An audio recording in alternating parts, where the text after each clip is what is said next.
بسم اللہ الرحمن الرحیم۔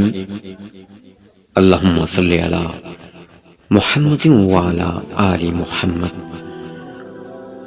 السلام علیکم ورحمۃ اللہ وبرکاتہ۔ نبی اکرم صلی اللہ علیہ وسلم کی وفات کا رلا دینے والا واقعہ۔ برادران اسلام، نبی اکرم صلی اللہ علیہ وسلم کی وفات کا وقت جب آیا، اس وقت آپ صلی اللہ علیہ وسلم کو شدید بخار تھا۔ آپ نے حضرت بلال کو حکم دیا کہ مدینہ میں اعلان کر دو کہ جس کسی کا حق مجھ پر ہو وہ مسجد نبوی میں آ کر اپنا حق لے لے۔ مدینہ کے لوگوں نے یہ اعلان سنا تو آنکھوں میں آنسو آ گئے اور مدینہ طیبہ میں کوہرام مچ گیا۔ سارے لوگ مسجد نبوی میں جمع ہو گئے۔ صحابہ کرام رضوان اللہ علیہم اجمعین کی آنکھوں میں آنسو رواں تھے، دل بے چین و بے قرار تھا۔ پھر نبی کریم علیہ السلام تشریف لائے۔ آپ کو اس قدر تیز بخار تھا کہ آپ کا چہرہ مبارک سرخ ہوا جا رہا تھا۔ آپ نے فرمایا، اے میرے ساتھیو، تمہارا اگر کوئی حق مجھ پر باقی ہے تو مجھ سے آج ہی لے لو۔ میں نہیں چاہتا کہ میں اپنے رب سے قیامت میں اس حال میں ملوں کہ کسی شخص کا حق مجھ پر باقی ہو۔ یہ سن کر صحابہ کرام کا دل تڑپ اٹھا۔ مسجد نبی میں آنسوؤں کا ایک سیلاب بہہ پڑا۔ صحابہ کرام رضوان اللہ علیہم اجمعین رو رہے تھے، لیکن زبان خاموش تھی کہ اب ہمارے آقا ہمارا ساتھ چھوڑ کر جا رہے ہیں۔ اپنے اصحاب کی حالت دیکھ کر فرمایا، اے لوگو، ہر جاندار کو موت کا مزہ چکھنا ہے۔ میں جس مقصد کے تحت اس دنیا میں آیا تھا وہ پورا ہو گیا۔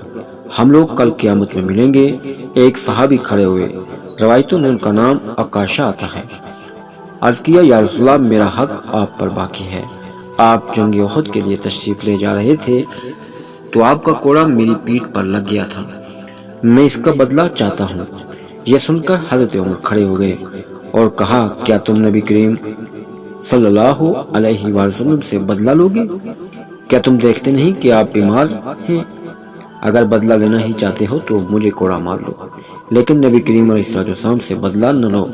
یہ سن کر آپ نے فرمایا، اے عمر، اسے بدلہ لینے دو، اس کا حق ہے۔ اگر میں نے اس کا حق ادا نہ کیا تو اللہ کی بارگاہ میں کیا منہ دکھاؤں گا، اس لیے مجھے اس کا حق ادا کرنے دو۔ آپ نے کوڑا منگوایا اور حضرت عکاشہ کو دیا اور کہا کہ تم مجھ کو کوڑا مار کر اپنا بدلہ لے لو۔